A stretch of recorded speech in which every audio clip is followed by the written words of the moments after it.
on, Engineer Sahib. I knew your father very well, and I'm grateful to you for continuing the acquaintance.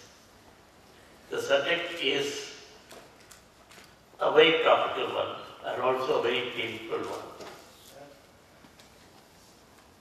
The Muslims of India stand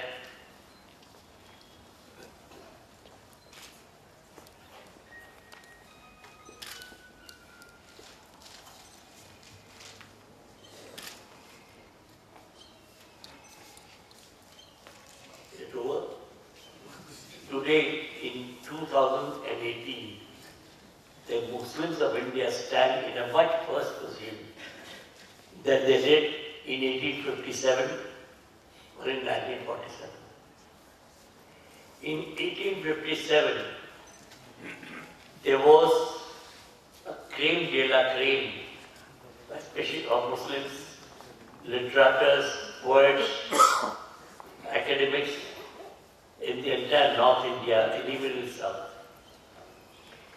In 1947, there were the remnants of leaders of the Muslim League who betrayed the Muslims very swiftly. Chaudhry Khalid-e-Zaman took the oath of allegiance to the Indian flag and decamped in a burqa. So did Hussain Imam and Zainab Rai. What is the status today? They are totally demoralized. In 1947, there was Jawaharlal Nehru to look up to. And I remember in the 1952 general election, the slogan which ran in the Muslim areas, I was a young student and I used to attend some of the rallies, Jawaharlal Nehru ke haath mazboot karo. The truth was that he was virtually in a minority. You will find it in Dr. S. Gopal's book, that in the cabinet he had very little support. Barring Maulana Azad, Rafi Ahmad Kedwai or others. The bulk, Sardar Vallabhbhai Patel, Rajendra Prasad and others.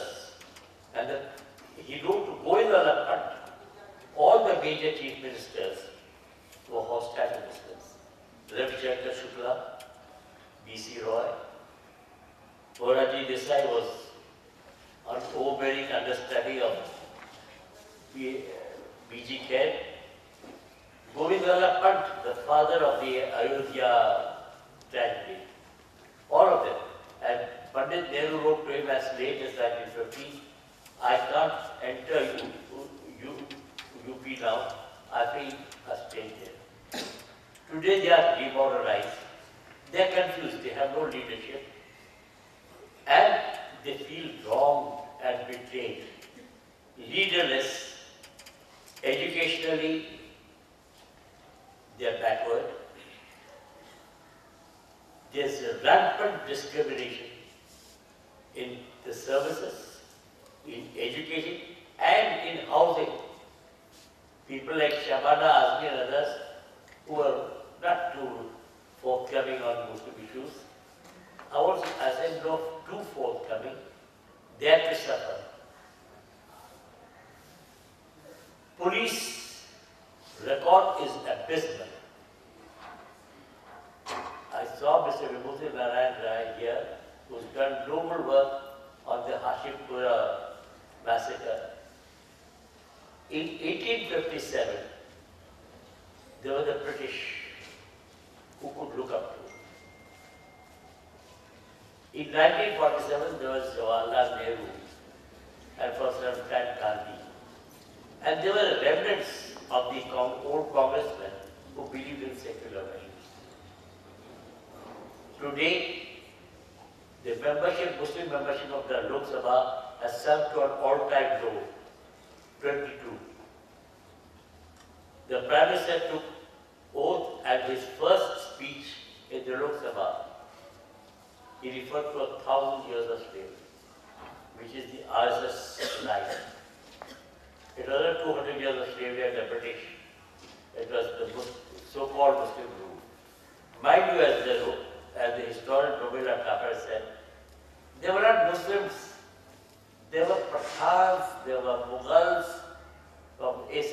reservations, and the Hindus of the time did not regard them as Muslim except incidentally. Anyway, in 1947 there came a great betrayal. The Lahore Resolution, second part said, adequate, effective mandatory safeguards for the minorities in both India and Pakistan. But in 1947, Mr. Muhammad Ali Jinnah said, to take accomplish Pakistan and prepare to smack the Muslims in the rest of India. Smack, as if we were his property to barter away or smack. This was in Kanpur in 1951. You will find it in Jamiluddin Ahmed's volumes. When 1947 came, there was no agreement on minorities at all. The June 3 plan on partition didn't have a line on minorities. We were non-existent. So, on the 22nd July, this day formed, and Qaeda met Kurd Muslim leaders, the only record of his exposition of the Muslim problem in India after partition. He told the Kurdis, don't pick up small fights. Be educationally advanced, economically. You will have to pass through ordeals. He knew that. You will have to go through a lot of trouble. But I'm sure, and he made repeated references to God, and whose devotion he was none too notable. Anyway, there was one glimmer of hope. Sir Abdullah Harun, the Muslim League's last paragraph, authorized the framing of a scheme which provided finally for the resumption of sovereign powers. And Ambedkar was the only one to pick on the word finally and said, this envisages an interim center. They set up a committee to draft the scheme. And such was the bankruptcy of the Congress leadership that they never took Jinnah at his word and said, please answer the following questions. As Ambedkar wrote his book, Pakistan or Partition of India, Gandhi frittered away the opportunity by asking him to define Muslims, asked him to define what a majority is, instead of asking pointed questions on Lahore Resolution. Anyway, the Harun report said we must have a coordinating agency between the two parts. And he specifically mentioned Indian Muslims. In those days, it was said Hindustan and Pakistan. Nothing came.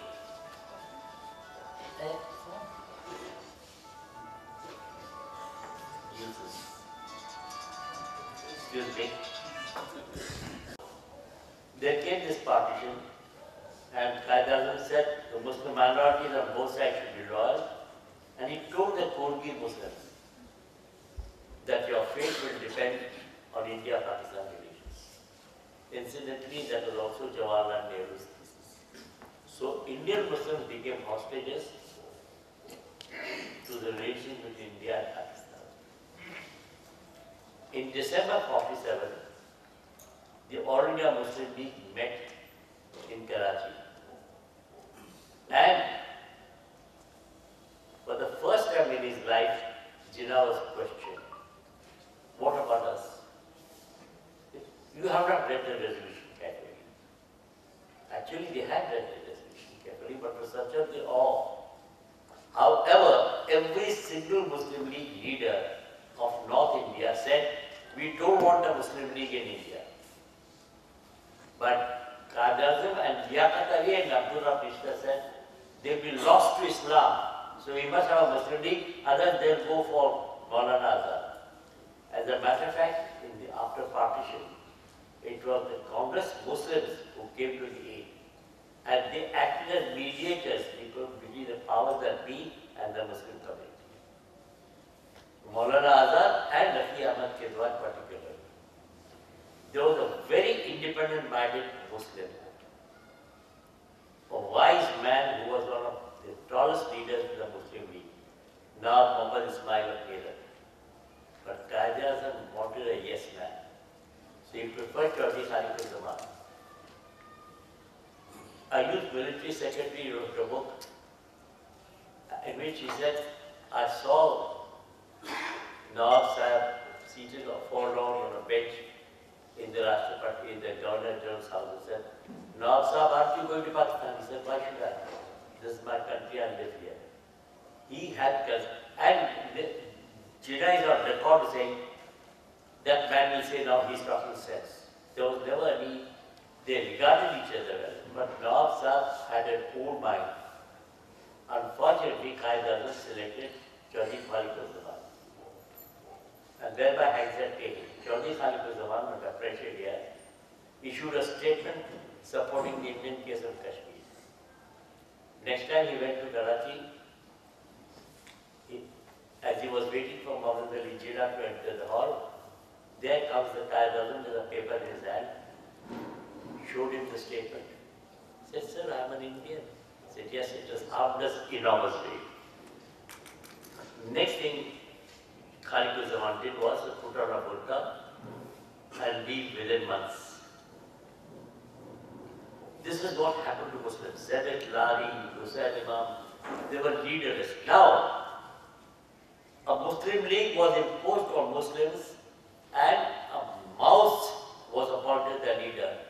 Muhammad Ismail of Madras, who was not even a member of the League Working Committee. And he made himself Khaid-e-Millah. Now this man prospered. Thanks to a saintly man in Kerala, Sayyid Babaki Thankar. And that is how the Muslim League came up. The point is, Qaeda had said very sensibly in 1937, safeguards alone are not enough. You must have a share in power. That's it. Safeguard unnecessary. I'll give you the exact date, 5th February 1938. After partition, Surwardi drew up a charter. Nehru was in favor, Charter of Minority Rights. Unfortunately, Gandhi wrote some nasty comments about Jinnah in the margin. Khalid Zaman showed it to Jinnah and then realizing the mirror, took it back. And Jinnah said, I want that copy. Khalid Zaman said, I have lost it.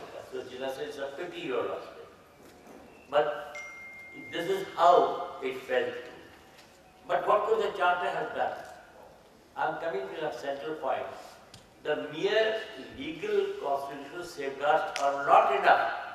Jinnah was right in 37, 38. All his life, he wanted Muslims to be in the national mainstream, have a share in the power. These safeguards can be paper safeguards.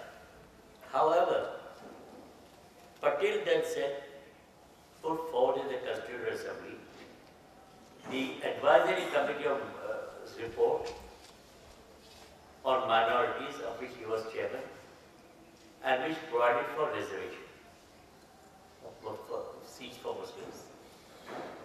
In 1949, he withdrew it, and in my opinion, very rightly. He said the conditions have changed, and he delivered a very sensible speech. He said, do you want to have your own faithful men elected, or you want a share in power? The Muslims will be elected by separate electors, will be in a minority. They will never be able to join the ministry. You don't want to share power? I'm a friend, I'm telling you. This is no good. Reservation is no good. I want to digest here from here. In 1994, a Muslim leader of India accused those leaders of betrayal for abandoning. That shows that even as late as 1994, that mentality hadn't gone. भाई माहौल बदल गया. Sardar Patel was sensible in 47. By 49, he said, नहीं हो सकता. You couldn't sell it to the Congress movement, and it was unwise.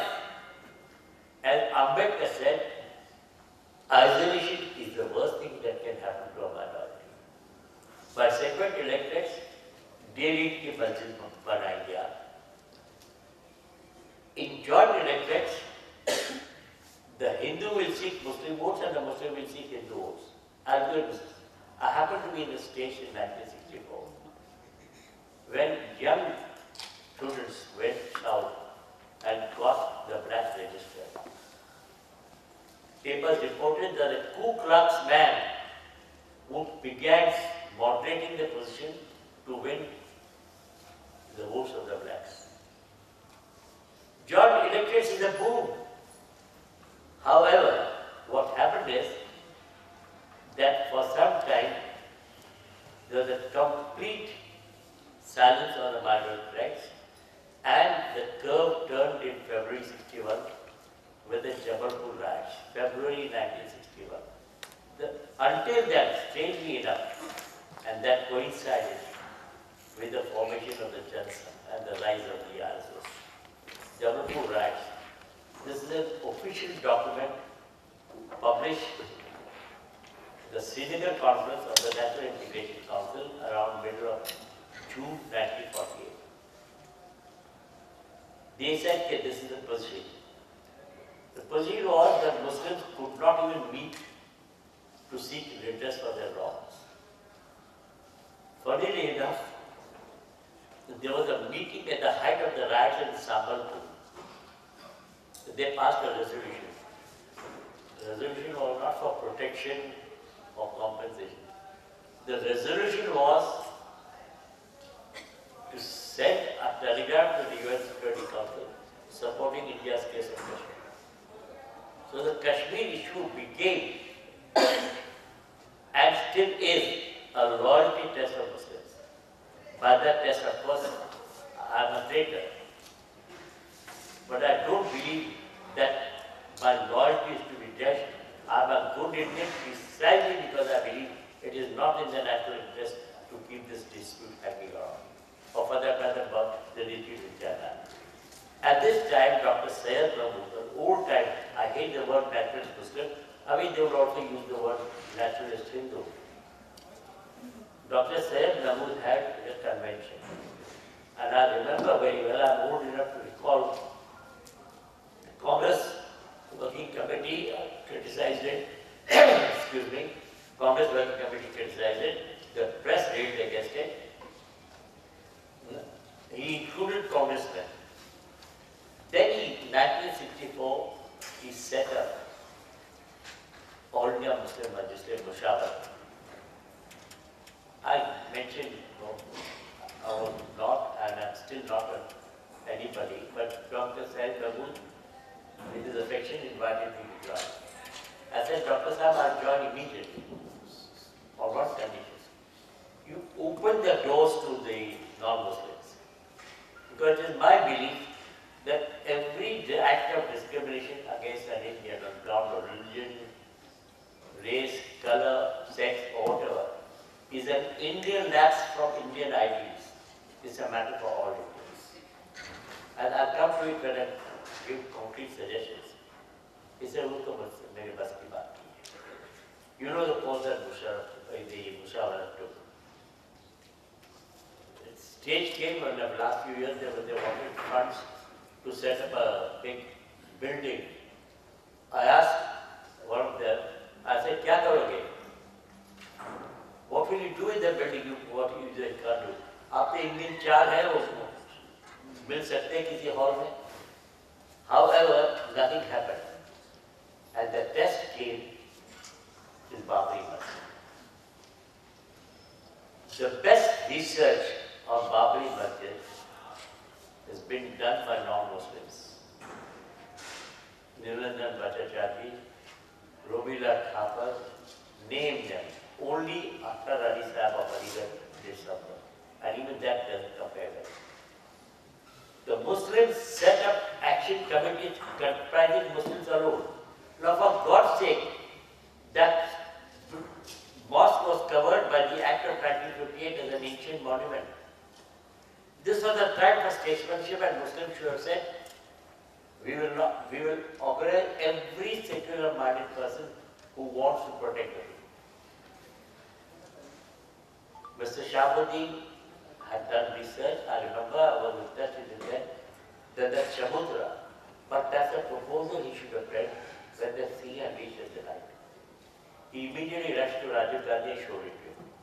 It fell flat. Then came another statement.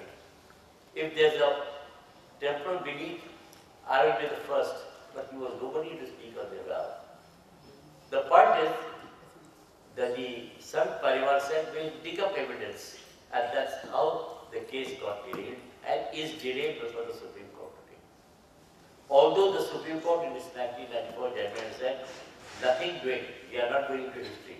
This is a suit in which a mosque was converted into a temple by the placing of idols.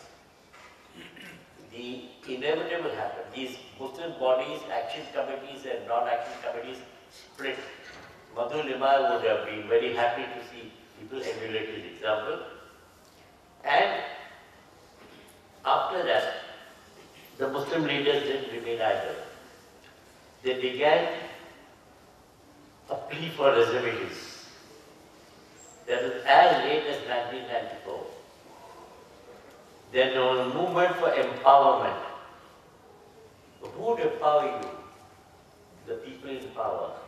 The point is, if the people in power discriminate against you, why would they empower you? You don't get empowerment as a boon. Azadi मांगे नहीं जाती, आजादी और हुकूक छीने जाते हैं. Anyway, it came to nothing. All those years were wasted. And this, I'm coming to a part which may be controversial. Muslims didn't realize that Indian secularism was living on borrowed time. Nehru was facing a maturity. You will find it in the Foreign Secretary writing Gurdjieff's book, Outside the Archives. He said, sir, won't you address the trainees of Foreign Service? So somebody said, at the time the Kerala communist minister had come to power, and somebody said, communism. So Pandit replied up and said, communism, communism. The danger to India is not from communism, it's from right-wing Hindu fascists. He was the man who saw it. And the Muslims didn't. They didn't help Nehru, they didn't help themselves. भीख मांगते फिरते थे, ये दो, वो दो. अरे तुम तो mobilize करो, खुदा के बंदो. There were any number of Hindus or Christians and others who would have joined hands with them. Those years were wasted, in my opinion. And then the Sant Parivar grew. I don't need to describe it as it is today. And we are where we are today. Now, having taken you through all these dismal records, what are my suggestions? First and foremost, I would like to see an organization on the lines of NAACP of the United States. National Association for Advancement of Colored Peoples, which had whites as well as the blacks. If I had my way, if I were in public, I would have set it up. Invited my Hindu friends, Mani and others, come on, and you be true friends and tell us when we go wrong. But this must be an Indian group cutting across here, which is concerned with the discrimination of Muslims. What a powerful body it would have been. Secondly, I would have said documentation. I'm sorry, Muslims are not good in research. Pamphlets karenge yahan, nikalaya wahan. Take riots. I've yet to see a single compilation of riots since '61. I was very happy to see Mr. Vibhuti Narayan. He's done stupendous work, very noble work on Hashim Pura. Mr. Dr. John Dayal is here, he has done noble work. But read the data and put it forward before your Hindu friends. There's a lot of goodwill still for Muslims. I practice law in a predominantly non-Muslim media in the Bombay High Court. And when I was put in prison, my Hindu friends got together and said, we'll petition for his release and we will not accept a single Muslim signature, so you will have no meaning. They didn't agree with my views, but they said, no, this is wrong. You have not tapped, Muslims have not tapped that reservoir of goodwill. Riots, employment, arrests. Sharad Pawar spoke recently. What is the problem? The problem is that to deny discrimination is to deny the truth. But there is a form of agitation which aggravates. I've heard many of my friends say, is it a crime to be born in? There's a form of agitation which aggravates. Muslims must develop a form and context of agitation which heals old wounds, does not impose new ones. And that you can do only by secularizing the agitation. Include them, yes. Thirdly, no political party is interested because the political party will come to power on the strength of the majority votes. You saw it in 1967, the Samyukta Vidhan. They conceded Urdu as a second language and the coalition. Accept the realities. Don't push things too far. Above all, learn from others. And here I would say the Kurdish example in 2015. The Kurdish party in Turkey joined hands with the oppressed and they made a splendid showing. They remained committed to good, but they expanded, and the New York Times committed. Look at this, people. I see no movement among Muslims to widen your horizons, to widen your approach. My last suggestion to Muslims is, please involve yourself in national issues. I don't want to be personal, but as far as I can, I'm sorry, I'm an economic illiterate, but as far as constitutional issues are concerned, issues of foreign policy are concerned, administrative issues are concerned, I engage myself wholeheartedly. I would like Muslims, like the late Vice Chancellor of Aligarh, no, the economist. Khusro, first great economist. We must then Dalit, but don't hang down with Dalits as a counter to the majority Hindu because you're making a big mistake. Nothing will succeed which is insincere. Take interest in matters of defense. Take interest in matters of administration. Above all, take interest in agriculture, economy, and in the small handicrafts in which Muslims are employed, especially in UP and Bihar. Do it in comfortably. Finally, I can say that it is not isolation, it is involvement which provides the solution. And I can only recite the couplets which I learned when I was in jail. Asia बनाऊंगा मैं अब हर एक शाख पर, आशिया बनाऊंगा मैं अब हर एक शाख पर, क्या मेरी जिद में बागबा सारा चमन मिटाएगा?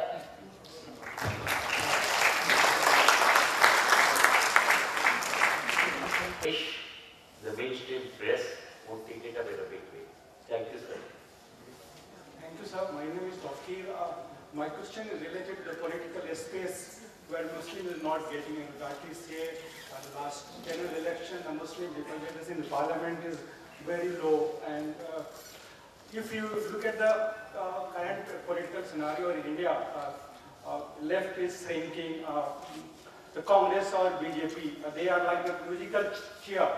Either of the one is going to come, and there is no space for Muslims. So one question, what Muslims should do, where is the hope in the political front? Second, my question related to the, so there's a lot of leadership emerged in the Hindu backward class, like I can say, Mulayam Singh, Lalu Prasad, Chandrababu Naidu, and many leaders in Karnataka and other states who emerged from the agrarian society, emerged from the OBC class, but there is no leadership coming from the Muslim lower class or OBC class. So it's very, heartening why they're not coming, or the Muslim elite not giving a space. They are always along with either of the political party, or they are just blocking the space for them. Thank you, sir. I've noted your comments, sir. They are very perceptive.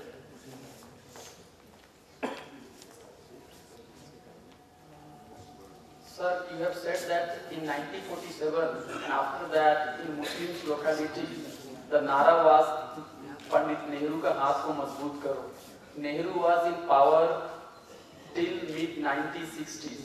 And if you see the statistics of the Muslims, by the time of the partisans and by 1960s and 70s, you know what the government has done to them. So I will say that please rethink your view on Nehru. Maulana Azad is also very critical of Nehru in India means freedom. And the second question is that you were asking Muslims to get involved, not get isolated.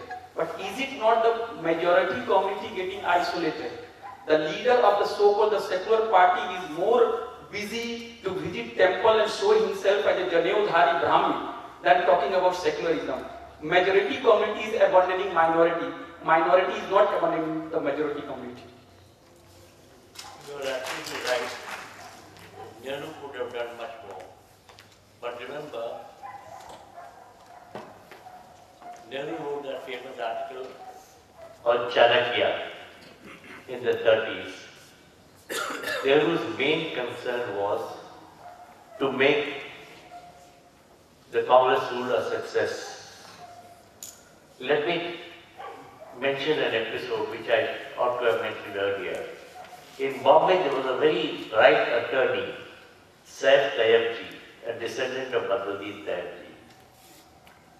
And he suggested Muslims are poor, backward, let's join Congress in his program. But as Gandhi told the Muslims, don't be in a rush to join Congress. The point is, if you had joined Congress, would you have been able to influence the program? Not one bit. Not one bit. This is the problem. Ask, go in. But the sharing of power, as the majority community organized in these parties prefer to share power.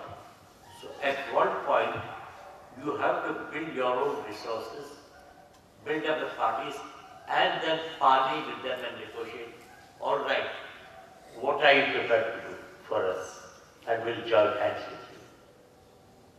This is why I'm afraid the secular party, so-called secular party, now you have a temple entry program by the Congress President, Mr. Rahul Gandhi, and earlier Mrs. Gandhi also did that, and Rajiv Gandhi began his election program campaign.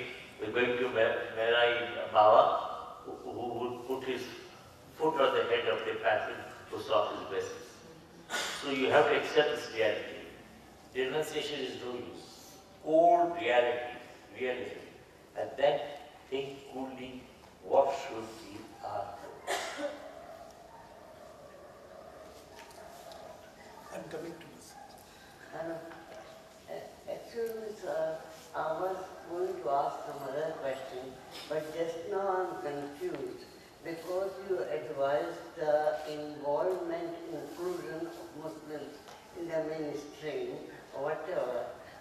now you are saying thought they should strengthen themselves, only then ask, etc. One question. Second thing, we brought up about Nehru. I idealize Nehru, whatever his weaknesses, but now there is a talk started by the Dalai Lama, not to say anything of Hindutva parties. It was Nehru's ambition versus along with Jinnah's ambition that caused the partition. And I don't agree with that. I feel somebody has to come out strongly and tell what exactly Nehru was wanting to do, and Nehru never said a single word in support of two-nation theory. There are passages and passages, what do you mean by two nations? That means every single village has got two nations and all that. So somebody has to come to support Nehru. And of course there was another question, but I may be taking more time. My main starting question was about Babri Masjid. The Supreme Court seems to have reduced the whole issue to one of property, which is very confusing to me. It is not the property or land that is important. It is that the fact that some masjid has been demolished by another group of our Hindus. And it is the criminal case that should have been there, not the civil case. But how can Supreme Court give us a balanced judgment if it starts with a wrong, from my point of view, wrong premise? These are different issues. Babri Masjid is an entirely different issue, and Nehru, etc. are entirely different issues. Of course, Congress has long back left Nehruvian secularism or anything to the idea of inclusiveness. Thank you. Thank you, madam. Yours has been a very incisive exposition, and I have profited a lot by it.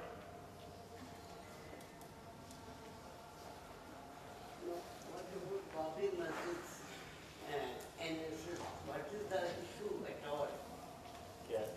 What is the issue in Babri Masjid? The Babri Masjid issue is very simple. On the night of December 22-23, idols were planted in the Muslim house of worship. This confirmed by the FIR filed by the local police. The written statement of the state of UP, Badu is a legal entity. Ugra Sen was the secretary. By the local district magistrate, 15 documents, at least half a dozen documents, to say adult. And this Lucknow bench decided the case in this funny manner, traffication. All the three judges agreed that they were.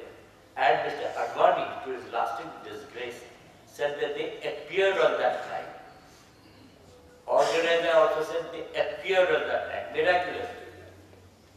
That lie has been nailed to the counter. It is of these lies that the Sangh Parivar's case on the Babri Masjid rests. How is it land issue? What is Supreme Court converting the whole thing to a land issue? How can the court convert the entire thing to just a land issue? Why not? It is a land issue. I'll give you an example. In 1970, the Congress people took over Jantar Mantar Road Congress office. There is a provision in the Criminal Procedure Code. If there is a forcible occupation, you don't go into title, you go into the fact of occupation and you restore the occupation to the party. This was done in every single encounter Muslim lost in the courts, every single court. That's why Justice Kitta has said the judiciary is it's a racist saying, judiciary is the nigger in the fight.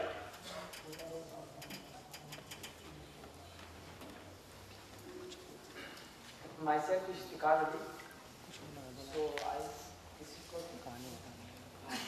So actually I wondered, I am confused as well. When you have said about Pathans and Mughals are not Muslims.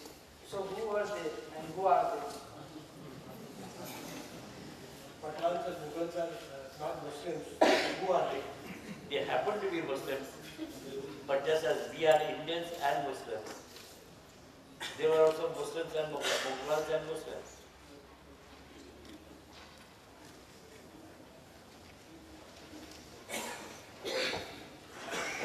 Hello everyone. I'm thankful to Mr. Noorani as he has briefed the history of Muslims in a short time. We are present here. My questions are very directly related only two parts of the directly from the Muslim. One is over the caste in Muslims. As all over the Asian subcontinent, only this area, being India is also a part of that caste exists among Muslims, and if you see all over the world, it is not in existence. And as I am a pass out from AMU, and then right now I am doing my PhD on religion and law in JMU, so I have found from my Muslim friends that they used to say this thing, that upper caste Muslims are responsible for your whatever the discrimination or whatever the things they face. So this is a direct allegation on the upper caste Muslim by a lower caste Muslim. So, and one more friend of mine from Turkey, he came to India and he said that I want to research on caste on Muslim. But tell me one thing, what will be my caste if I want to become an Indian citizenship? So I was shocked that what reply I will give to him, because he is from a Turk. So I was, and the second question with a very kind of a very serious issue, Babri Masjid, always used to talk about everywhere when it comes to discussion over the Islamic and Muslim perspective. I think, or maybe I am wrong at some point, that the same issue of Palestine, Jerusalem, whatever existing in there, right from the history, I am in fear that might be in my future, this Babri Masjid can be result in the same situation. So what do you think about these two issues? Thank you, sir.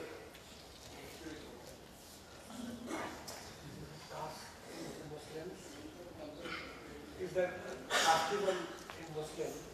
And what would be a caste of foreign Muslim if he wants to convert to Indian? Well, my friend, these differences exist in all communities. The Muslim is an Indian. He doesn't have to convert himself to be an Indian. He's born an Indian. He's denied his rights as an Indian. And he must fight for those rights. But fight in the company of fellow Indians, regardless of their religion. National Dastak की आपसे गुजारिश है कि अगर इसको बचाना चाहते हैं तो नेशनल दस्तक को सब्सक्राइब करने के लिए रेड कलर के सब्सक्राइब बटन को दबाएं, फिर बेल आइकन की घंटी दबाएं। नेशनल दस्तक को बचाने के लिए बहुत ज़रूरी है कि हर खबर को शेयर करें, लाइक करें, कमेंट जरूर करें।